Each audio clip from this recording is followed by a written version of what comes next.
O ar de Lisboa naquela noite de carnaval cheirava a sardinha assada e a vinho doce de Porto, mas para Ana era o perfume de jasmim misturado ao suor da multidão que a sufocava. Ela corria pelas ruas estreitas do bairro Alto, o coração martelando como o som dos tambores que ecoavam das escadas da bica. Atrás dela, o grito de uma voz familiar cortava a festa como uma faca afiada. Ana. Volta aqui, sua ingrata. Não podes fugir do que és. Era a mãe, com o rosto contorcido de raiva e lágrimas, vestida no seu traje de viúva de fado, negro como a noite que engolia as luzes coloridas. Ana tropeçou numa poça de confetes molhados, caiu de joelhos, e o mundo girou em tons de vermelho e ouro. Foi ali, no chão frio de pedra lisboeta, que ela viu os olhos dela pela primeira vez, olhos verdes como o mar de Cascais, brilhando através de uma máscara de arlequim. Uma mão estendida, macia e firme, a ergueu. Levanta-te, minha flor. A noite é curta para quedas. E assim, sem mais nem menos, o carnaval devorou Ana inteira. Ana Santos tinha 28 anos e carregava o peso de Lisboa nos ombros estreitos, como se a cidade inteira, com suas 7 colinas e segredos sussurrados nos becos, fosse uma herança que ninguém mais queria. Nascida no Chiado, onde o fado nascia nas vozes roucas das tias nos bares enfumaçados, Ana crescera entre azulejos rachados e o cheiro eterno de pastel de nata queimado nas padarias da esquina. Seu pai, um pescador do Tejo que partira cedo demais para as águas frias, deixara-lhe apenas uma viola velha e um apelido, a Sonhadora. A mãe, Dona Maria, era o oposto, uma costureira dura como as rochas de Sintra, que costurava não só vestidos para o carnaval, mas também as feridas da família com linhas invisíveis de silêncio e culpa. Mulheres como nós não sonham, Ana. Trabalham. Amam quem devem amar. E calam o que não serve. Palavras que ecoavam como as badaladas do mosteiro dos Jerónimos, pesadas e inevitáveis. Mas naquela noite de 2025, o Carnaval de Lisboa, o maior e mais selvagem do país, onde as máscaras escondiam pecados e revelavam almas, era o palco perfeito para a rebelião de Ana. Ela vestira-se de Pierrot melancólico, com um macacão branco salpicado de estrelas pretas, o rosto coberto por uma máscara de porcelana que chorava lágrimas pintadas. Não era só disfarce, era armadura. Há meses, Ana sentia o peito apertar como as cordas da viola que tocava nas ruas do Rossio, compondo melodias que ninguém ouvia. Era o amor, ou o que ela ousava chamar assim por Sofia, a mulher que surgira como um vendaval do Alentejo, trazendo o calor da terra vermelha para as ruas frias da capital. Sofia Oliveira chegara a Lisboa 3 meses antes, fugindo de um noivado arranjado em Évora, onde as planícies infinitas sufocavam sonhos tão grandes quanto o céu. Aos 25, com cabelos negros ondulados como as vinhas de uma quinta alentejana e pele morena beijada pelo sol de montes, Sofia era filha de camponeses que plantavam sobreiras e colhiam cortiça como se fosse pão. Casa-te com o João, menina. Ele tem terra boa e mãos fortes. O amor vem depois, como a chuva em agosto. Mas Sofia não queria chuva, queria tempestade.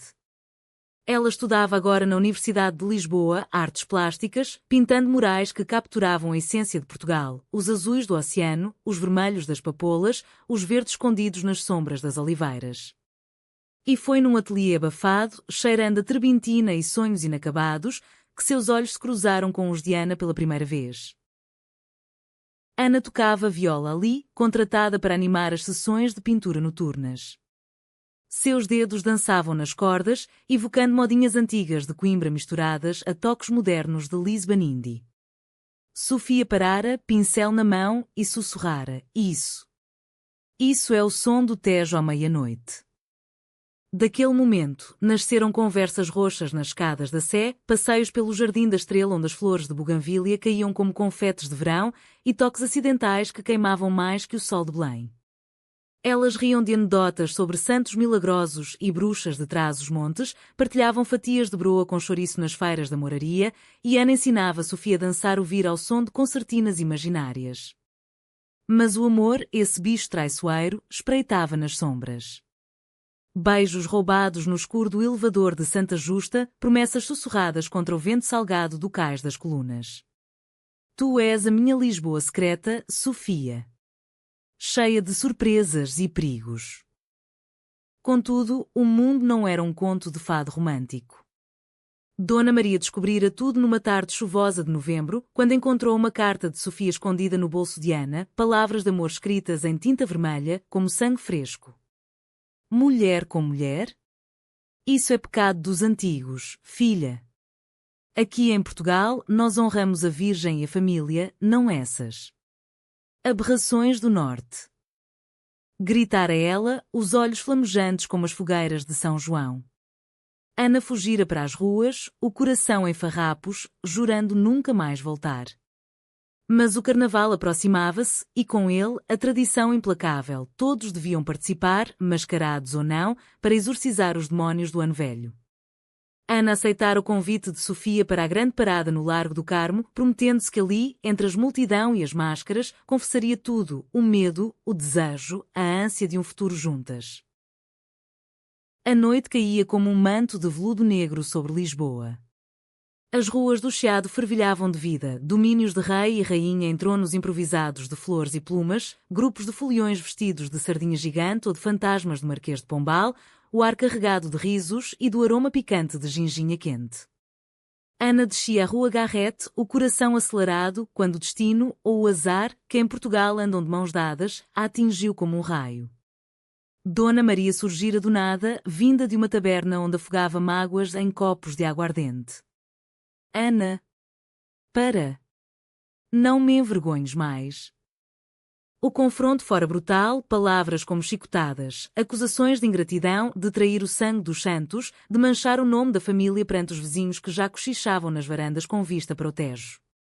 Ana correra, lágrimas misturando-se à pintura da máscara, até cair aos pés daquela estranha, Sofia, irreconhecível no seu traje de arlequim, mas inconfundível no toque que a salvava. Quem és tu? Murmurou Ana, ainda ofegante, deixando-se puxar para um beco estreito atrás da Confeitaria Nacional. Sofia baixou a máscara devagar, revelando o sorriso que iluminava mais que as luzes de Natal prematuras nas montras. Sou a tua salvação esta noite, minha Pierrot. E tu, a minha musa perdida. Elas riram, um riso nervoso que ecoou contra as paredes de pedra, mas o perigo parava. Da rua, vozes se aproximavam, amigos de Dona Maria, foliões curiosos. Sofia pegou na mão de Ana e puxou-a para a multidão, mergulhando no fluxo de corpos dançantes. Dança comigo. Esquece o mundo por uma hora. E dançaram, ao som de marchinhas alegres e tambores que batiam como corações selvagens. As mãos entrelaçadas, os corpos roçando em segredo, o carnaval tornava-se o seu refúgio, um Portugal onde o amor não conhecia gênero, apenas paixão. Mas o que da noite não terminara. Enquanto giravam no meio da praça, uma figura mascarada de diabo vermelho aproximou-se, sussurrando ao ouvido de Ana: Cuidado, sonhadora. Nem todas as máscaras escondem anjos. Era o primo de Sofia, Miguel, o noivo rejeitado de Évora, que seguira a amada até Lisboa com rancor no peito. Ele sabia tudo, o romance proibido, os planos de fuga para o Porto onde Sofia sonhava abrir uma galeria de arte livre. E planejava desmascarar não só as faces, mas as almas. A semente da traição plantara-se ali, no coração da festa, enquanto fogos de artifício explodiam no céu como confissões não ditas. A madrugada rastejava sobre Lisboa como um gato preguiçoso, lambendo as ruas com uma luz cinzenta que filtrava através das nuvens rasgadas. Ana e Sofia encontraram refúgio num pequeno mirador escondido nas costas de Alfama, onde o Tejo serpenteava preguiçoso, refletindo as luzes distantes de Belém. Sentaram-se num banco de ferro forjado, ainda vestidas nos trajes do carnaval, as máscaras penduradas como troféus de uma batalha ganha por pouco. O ar cheirava a mar e a segredos antigos, o tipo de cheiro que inspirava poetas como Fernando Pessoa a divagar sobre almas errantes. Conta-me da tua mãe, pediu Sofia, encostando a cabeça no ombro de Ana, os dedos traçando padrões invisíveis na saia florida. Ana hesitou, o peito apertado como as cordas de uma guitarra flamenga. Ela é como o fado, bela, mas trágica. Acredita que o amor deve ser sofrido, não vivido. Meu pai morreu no mar e desde então ela costura o luto em tudo que toco. Sofia ouvia em silêncio, os olhos verdes fixos no horizonte onde o sol nascente tingia o céu de rosa e laranja, cores que lembravam as papoulas dos campos alentejanos onde crescera. Ela partilhou então a sua própria teia de dor. O pai, um sobreiro paciente que cortava cortiça com mãos calejadas, sonhara com uma filha que perpetuasse a terra, não a arte. Em Évora, o amor é como vinho, envelhece bem se for do tipo certo. O meu? Era azedo, Miguel com os seus planos de quintas e filhos. Eu pintei uma vez, como um touro raivoso, e queimei a tela. Riram baixinho, mas o riso morreu rápido quando Ana confessou o medo que a corroía. E se ela tiver razão? E se nós formos só um sonho de carnaval, que se desfaz ao amanhecer? Sofia virou-se, os lábios roçando a têmpora de Ana num beijo casto, cheio de promessas. Então faremos do amanhecer uma nova máscara. Juntas? Os dias seguintes foram um bálsamo doce, um interlúdio romântico entre as rotinas de Lisboa. Ana voltara ao seu apartamento minúsculo no bairro Alto, um sótão com vista para os telhados vermelhos e o castelo de São Jorge, onde o vento levava modinhas à noite. Lá, com Sofia, pintavam o amor em tons suaves, manhãs preguiçosas com café forte e pão com manteiga na varanda, tardes perdidas no Museu Nacional do Azulejo, onde as cerâmicas azuis contavam histórias de navegadores e amores perdidos no Índico. Sofia ensinava a Ana a misturar cores, os dedos manchados de azul cobalto traçando o contorno do rosto da amada numa tela improvisada. Tu és como o Tejo, serena por fora, mas cheia de correntes profundas.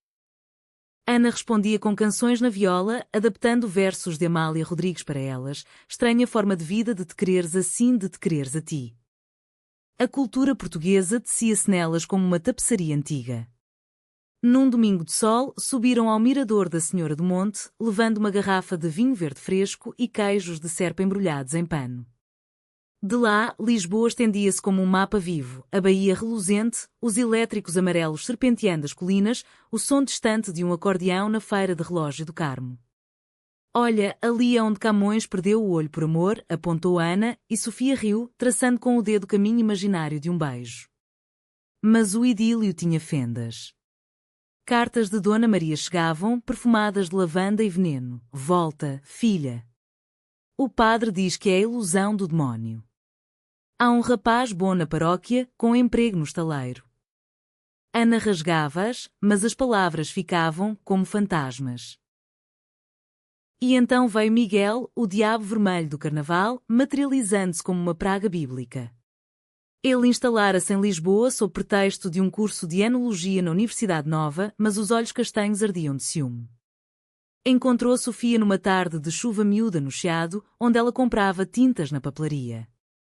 Traíste-me, Sofia? Por uma boémia de viola? O Alentejo não esquece. Ela enfrentou-o, a voz firme como as muralhas de Évora. O amor não se trai, Miguel. Escolhe-se. Mas ele sorriu, um sorriso de raposa, e partiu com uma promessa sussurrada: veremos quem cai primeiro. A traição começou devagar, como o fado que se arrasta. Miguel infiltrou-se no círculo de amigos comuns, o grupo de artistas que se reunia no Tasca do Chico, um bar escondido na moraria onde se bebia moscatel e se cantava até o sol raiar. Ali, com voz melosa, espalhava veneno. Ana? Ah, sim, talentosa, mas instável. Dizem que foge de responsabilidades, como o pai no mar. Sofia defendia-a, mas as sementes germinavam.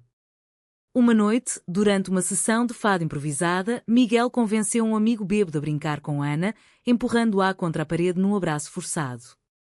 Só uma dança, Pierrot. Ana repeliu-o, mas o incidente espalhou-se como fogo em palha seca. Ela é selvagem, Sofia. Não te merece. O conflito escalava. Dona Maria, instigada por uma carta anónima de Miguel, confrontou Ana numa missa na sede de Lisboa, o incenso sufocante misturando-se às lágrimas. Escolhe, filha, eu ou essa. Tentação. Ana, com o coração em chamas, gritou pela primeira vez: eu escolho viver, mãe. Não sobreviver. Fugiu para os braços de Sofia, mas o dano estava feito. As noites de amor tornavam-se curtas, pontuadas por dúvidas. E se ele tiver razão? E se eu te arrastar para o abismo? Murmurava Ana, enroscada nos lençóis que cheiravam a lavanda alentejana. Sofia beijava-lhe as pálpebras, sussurrando: "O abismo é mais bonito dois." O ponto de ruptura veio numa exposição de Sofia no Lisboa Factory, um antigo complexo industrial transformado em hub de arte à beira do Tejo. As telas dela, murais de mulheres entrelaçadas em danças etéreas, inspiradas em Ana, atraíam multidões. Miguel aparecera, elegante num fato escuro, e sussurrara ao ouvido de um curador influente: talento cru, mas controverso. A artista tem ligações duvidosas. O curador, um homem de alfama conservador, hesitou e uma crítica negativa surgiu no jornal no dia seguinte: arte passional, mas imatura, ecos de excessos pessoais. Sofia chorou pela primeira vez na presença de Ana, os soluços e quando como um lamento de fado. É ele, não é? O meu passado a perseguir-nos. Ana jurou vingança, mas o amor, esse, aprofundava-se na dor, tornando cada toque uma âncora. O verão de 2025 invadiu Lisboa como um amante impaciente, com sãos de um azul impiedoso e o Tejo brilhando como um espelho de safira. Ana e Sofia procuravam refúgio nas praias de Cascais, onde as ondas do Atlântico lambiam a areia dourada e o ar salgado curava feridas invisíveis. Alugavam uma casinha branca com janelas azuis, como as de uma aldeia dos Açores, e passavam dias preguiçosos a ler essa de Queiroz à sombra de pinheiros mansos, ou a nadar nuas ao pôr do sol, rindo das gaivotas que as julgavam. Aqui somos deusas do mar, declarava Sofia, emergindo da água com algas nos cabelos como uma sereia alentejana. Ana, com a viola ao colo, compunha-lhe serenatas: ó mar salgado, quanto do teu sal são lágrimas de Portugal? Mas até no paraíso as sombras se estendiam. Miguel não desistia. De Évora, enviava mensagens envenenadas para o telemóvel de Sofia, fotos de quintas idílicas, promessas de um futuro normal e, o pior, rumores sobre Ana. Ela tem um passado, Sofia. Um amante homem em Coimbra, antes de ti. Pergunta-lhe. Eram mentiras tecidas com fios de verdade. Ana tivera, sim, um namorado fugaz na juventude, um estudante de letras que partira para o Brasil, deixando-a com o coração empoeirado como um livro antigo. Mas contara a Sofia, ou assim pensara. A dúvida instalou-se como a umidade do Tejo nas paredes velhas. Uma noite, após um jantar de cataplana de marisco regado a vinho de colares, Sofia confrontou-a: é verdade? Ele? Ana, ferida, negou com veemência. Isso foi há anos, um erro de juventude. Tu és o meu agora, o meu sempre. Beijaram-se sob as estrelas, mas o beijo sob a sal de lágrimas não choradas.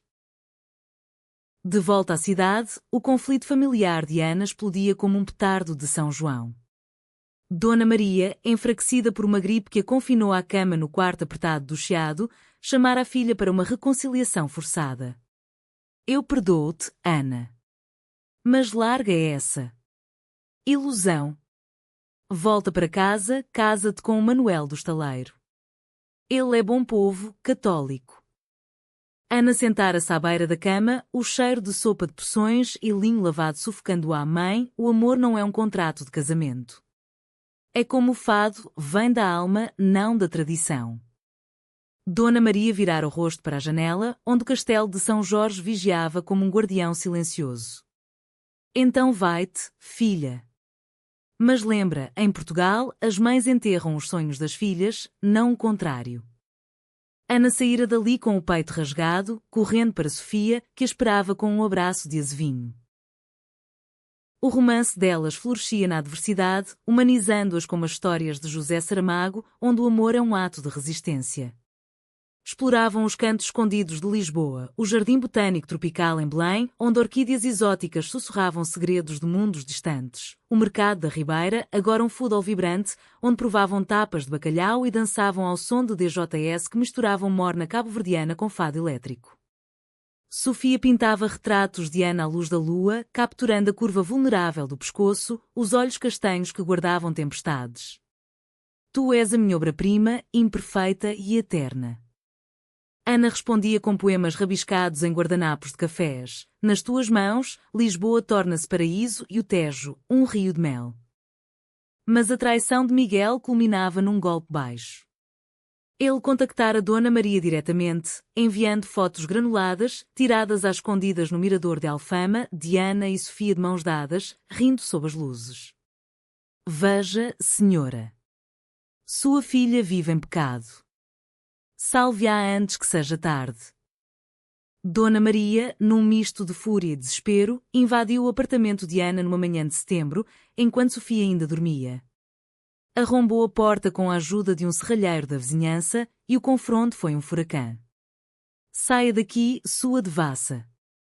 Rouba-me a filha, gritou para Sofia, que acordara em pânico, vestindo uma camisola às pressas.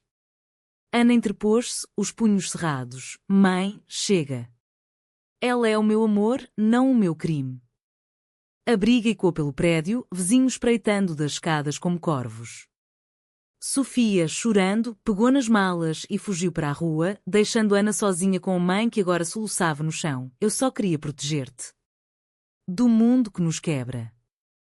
Dias de silêncio seguiram-se, um abismo emocional que Ana atravessava como uma ponte sobre o Tejo em ventania. Ligava para Sofia, mas as chamadas caíam na caixa de correio, mensagens não lidas acumulando-se como folhas secas no outono. Volta, por favor. Sem ti, Lisboa é só pedra e eco. Finalmente, uma resposta curta. Preciso de tempo. O teu mundo engole o meu. O coração de Ana partiu-se ali, no Rocio, onde tocava para turistas indiferentes, as notas da viola chorando que as palavras não podiam. Ela vagueava pelas ruas, revivendo memórias. O primeiro beijo no cais das colunas, o riso partilhado numa tasca de petiscos em Alcântara. O amor, profundo como as grutas de Benagil, agora doía como sal numa ferida aberta. O reencontro veio inesperado, numa noite de tempestade que fustigava Lisboa com chuva torrencial. Ana, encharcada, batia à porta do ateliê de Sofia no cais do Sodré, onde luzes quentes filtravam através das janelas embaçadas. Eu sei que traíste a confiança, mas não o amor, disse Sofia ao abrir os olhos vermelhos de noites insones. Miguel mostrou-me as fotos. A tua mãe. Ela me odeia. Ana caiu de joelhos na soleira, a água misturando-se às lágrimas. Ele mentiu, manipulou tudo. Mas eu errei em não te proteger melhor. Deixa-me entrar, Sofia. Deixa-nos entrar de novo. Elas falaram até o amanhecer, desfiando no velo de dor, tecendo a incompreensão. O abraço que se seguiu foi um renascimento, casto, mas carregado de emoção, como o primeiro raio de sol após a chuva. O outono tingia Lisboa de tons terrosos, com folhas de castanheiro dançando nas calçadas do Príncipe Real e o ar carregado do aroma de castanhas assadas nas ruas.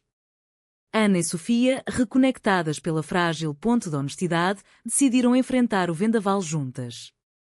Não mais fugas, jurou Ana, selando o pacto com um anel simples de prata, gravado com uma âncora, símbolo de marinheiros lisboetas que prometiam lealdade ao mar. Sofia, com o otimismo alentejano, planejava: vamos ao Porto por uns dias. Lá, no Douro, o vinho ensina paciência e renascimento. Partiram de comboio na manhã seguinte, o expresso do Douro serpenteando pelas vinhas em socalcos que pareciam escadarias para o céu. No Porto, a cidade ribeirinha acolheu-as como uma mãe gentil. Passearam pelo cais da Ribeira, onde o Douro fluía preguiçoso, ladeado por casas de cores vivas e varandas de gerânios. Provaram port wine nas caves da Vila Nova de Gaia, o néctar doce aquecendo o sangue como memórias felizes. Aqui, o tempo para, murmurou Sofia, encostada à balaustrada, vendo os barcos rabelos deslizarem como fantasmas do passado. Ana tocou uma modinha no violão emprestado de um músico de rua. Ó Porto lindo, ó Porto cidade do meu amor. À noite, no mercado do bolhão renovado, compravam figos e queijos de picante, rindo de anedotas sobre os tripeiros que inventaram francesinha para vingar saudades. Mas o passado, como o vinho do Douro, amadurecia em rancor. Miguel, sentindo o cheiro da fraqueza, viajou ao Porto sob pretexto de uma feira de vinhos. Encontrou-as numa tasca ribeirinha, onde o cheiro de bacalhau à brás se misturava ao fumo de lareiras. Coincidência feliz, disse ele, sentando-se sem convite, os olhos fixos em Sofia como um falcão. Ouvi dizeres que precisas de espaço, prima. Eu ofereço terra, estabilidade. Não essa. Boêmia errante. Ana ergueu-se, a voz trêmula mas firme. Vai-te, Miguel. O teu veneno não tem lugar aqui. Ele riu, um riso seco como o corque de sobreiras. Veremos. O Alentejo chama Sofia. E as mães não esquecem. De volta a Lisboa, o confronto com Dona Maria era inevitável. Ana marcou um encontro no Jardim da Estrela, onde as capelas brancas e os pavões reais simbolizavam pureza e orgulho. Sofia esperava num banco, nervosa, torcendo um lenço bordado com motivos alentejanos. Dona Maria chegou pontual, vestida de negro eterno, o rosto marcado por rugas como as curvas do Tejo. Então, é esta a ladra de corações? Disse, os olhos frios varrendo Sofia. Ana interveio. Mãe, ela é o meu coração. Ama-me como ninguém. Dá-nos a tua bênção, ou pelo menos a tua ausência. As palavras fluíram como um fado lamuriante. Dona Maria evocou o pai de Ana, perdido no mar por sonhos tolos, as noites de costura solitária, o medo de um Portugal que mudava devagar, onde o casamento gay era lei desde 2010, mas os corações ainda resistiam. Eu vi o mundo mudar, filha. Mas o sangue. O sangue é conservador. Sofia falou então, a voz suave como o vento nas planícies. Senhora Maria, eu sei de lutos. Meu pai enterrou sonhos na terra seca. Mas o amor não rouba, multiplica. Deixe-nos mostrar. Dona Maria hesitou, um tremor nos lábios, e por um instante, o sol filtrou através das nuvens, iluminando uma flor de laranjeira caída. Ide, então. Mas se magoares, Sofia Oliveira, o fado da minha raiva há de te seguir. Não era perdão pleno, mas um armistício, humanamente frágil, como as pontes de pedra sobre o Tejo que tremem nas cheias. O romance delas aprofundava-se na intimidade cotidiana, tecida de gestos românticos e culturais. Ana levou Sofia ao Festival de Fado de Alfama, onde vozes como a de Marisa enchiam o ar de melancolia doce. Sentadas num banco de pedra, mãos entrelaçadas, ouviram com que voz e choraram baixinho, o amor e quando nas notas. Tu cantas para mim assim, sussurrou Sofia. Em retribuição, Sofia organizou um piquenique no Parque Eduardo VII, com empadas de bacalhau e poesia de Sofia de Melbrenner. O mar é sempre o mesmo e as ondas vêm e vão. Ali, sob o obelisco que aponta para o céu, prometeram fidelidade eterna. Contudo, a traição de Miguel atingia o ápice. Num gesto calculado, ele enviou as fotos não só a Dona Maria, mas a um grupo do WhatsApp familiar alentejano, incluindo os pais de Sofia. Vê do que a vossa filha faz na capital corrupta. Os telefonemas choveram, o pai de Sofia, voz rouca de tabaco, implorando, volta, filha. Casa-te direito. Isso é moda de lisboetas. A mãe, chorando, nós criámo-te para a terra, não para. Sofia desligava, mas o peso acumulava-se, como nuvens sobre a Serra da Arrábida. Eles não entendem, confidenciou a Ana numa noite de insônia, enroscadas no sofá do apartamento. Em Évora, o amor é linear, como as estradas romanas. O nosso é um labirinto. O clímax irrompeu numa festa de artistas no Lisboa Factory, dias antes do Natal. Luzes de corda penduradas como estrelas artificiais, o ar cheirando a gin tónico e criatividade. Miguel surgira, embriagado de rancor e vinho, e no meio da multidão gritou para Sofia, traidora. Fugiste do teu dever por esta aberração. O salão gelou. Ana avançou, mas Sofia deteve não, amor. Deixa-me. Com voz clara, perante amigos e colegas, Sofia declarou, o amor não trai, Miguel. Tu sim, com as tuas mentiras. Eu escolho Ana, escolho-me. Ele atacou, um empurrão cego que derrubou uma mesa de tintas, salpicando todos de cores caóticas. A briga foi separada, mas o dano, emocional, era irreversível. Miguel partiu para o Alentejo naquela noite, derrotado, mas deixando cicatrizes. Ana e Sofia saíram para o Tejo, sentando-se no cais sob a lua cheia. Acabou? Perguntou Ana, voz trêmula. Sofia sorriu, traçando o rosto dela com os dedos. Não. Começa agora. Corações abertos, máscaras caídas. O inverno de Lisboa chegava manso, com névoas matinais que envolviam as colinas como um gel de rendas e o cheiro de lareiras acesas nos bairros altos. Após o caos da festa, Ana e Sofia mergulhavam num renascimento quieto, cultivando amor como monges beneditinos cultivam vinhas no Douro, com paciência e reverência. O apartamento de Ana transformara-se num ninho, paredes adornadas com azulejos pintados à mão por Sofia, retratando cenas de carnaval eterno, uma viola pendurada como um talismã ao lado de telas inacabadas. Mornas começavam com ovos mexidos e sumo de laranja fresca do mercado da Ribeira, seguidas de passeios pelo aqueduto das Águas Livres, onde o eco da história sussurrava lições de endurance. A reconciliação com as famílias era um caminho tortuoso, mas humanamente possível. Dona Maria, suavizada pelo tempo e por uma visita surpresa de Ana com um ramalhete de flores de alfama, convidou-as para o jantar de consoada. A mesa no chiado estava posta com simplicidade portuguesa, bacalhau à brás, rabanadas polvilhadas de açúcar e um presépio miniatura com figuras de cortiça de Aveiro. Eu rezo pela vossa alma, disse Dona Maria, cortando o peixe com mãos trêmulas. Mas vejo agora, o amor tem formas que o fado não canta. Sofia, respeitosa, ofereceu um colar de contas alentejanas, para a senhora, que costura não só tecidos, mas laços. Pela primeira vez, a mãe de Ana sorriu, um sorriso pequeno, como uma fresta de luz num quarto escuro.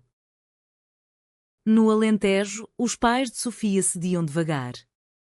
Uma viagem de comboio para Évora, com Ana ao lado, levava-as às planícies douradas onde o sol poente pintava as sobreiras de fogo.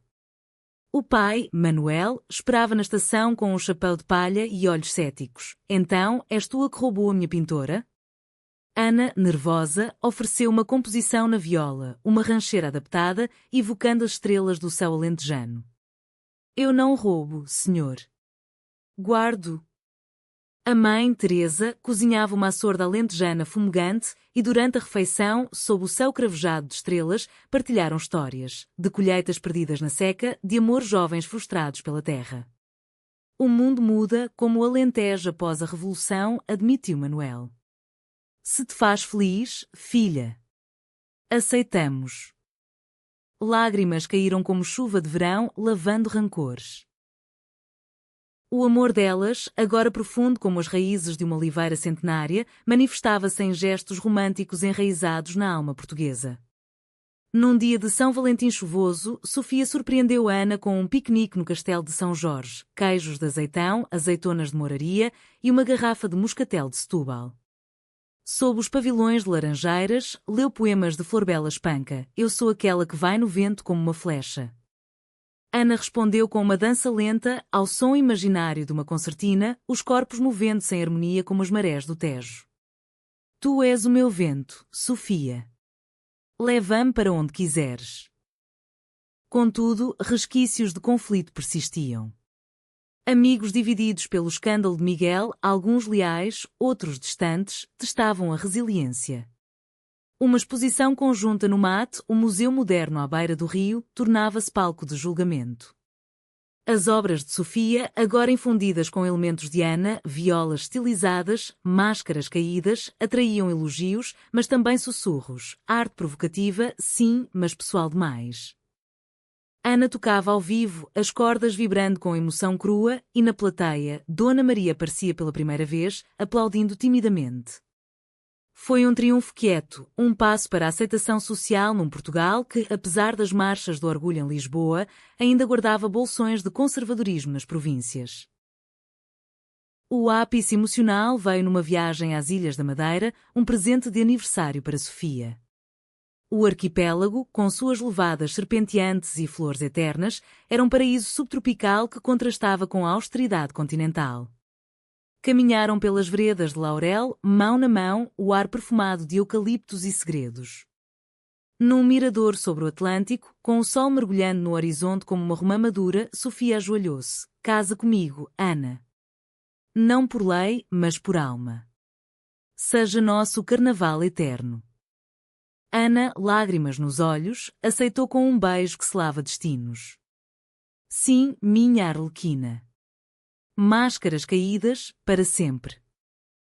De volta, a vida fluía como o Tejo em maré alta. Ana publicava um EP de canções lésbicas inspiradas em Sofia, tocando em bares da Bica onde o público aplaudia com fervor.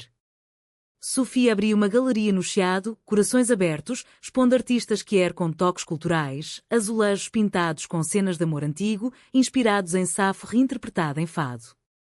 A traição de Miguel? Esquecida como uma modinha velha, ele casara-se em Évora com uma prima distante, o rancor diluído no vinho da terra. Mas o destino, caprichoso como o tempo lisboeta, reservava uma última prova.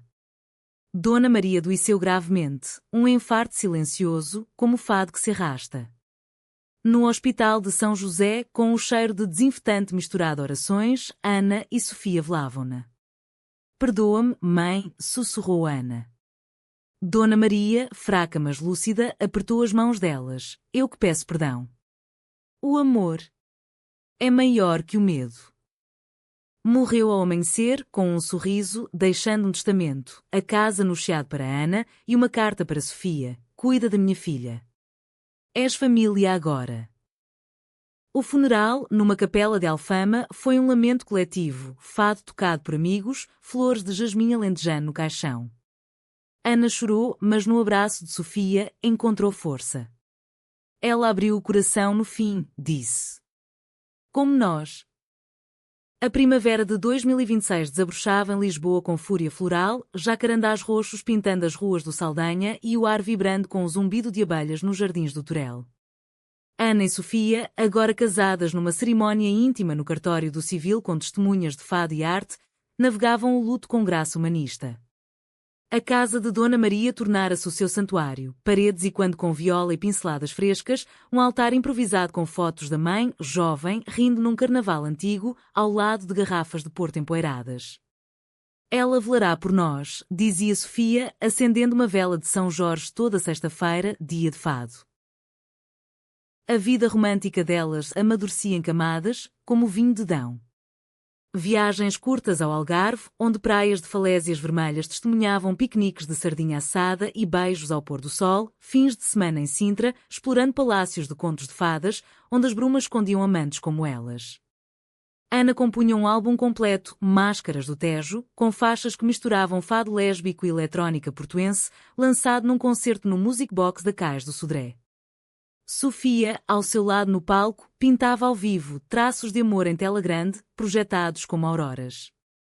O público, uma tapeçaria de Portugal moderno, jovens que herdem invicta, famílias progressistas do Minho, expatriados encantados, aplaudia de pé, gritando viva o amor. O legado de Dona Maria inspirava as ações maiores. Ana fundou um workshop de viola para mulheres LGBTQ+, na Casa da Música do Porto, ensinando não só notas, mas narrativas. Canta o teu segredo, como Amália cantou dela.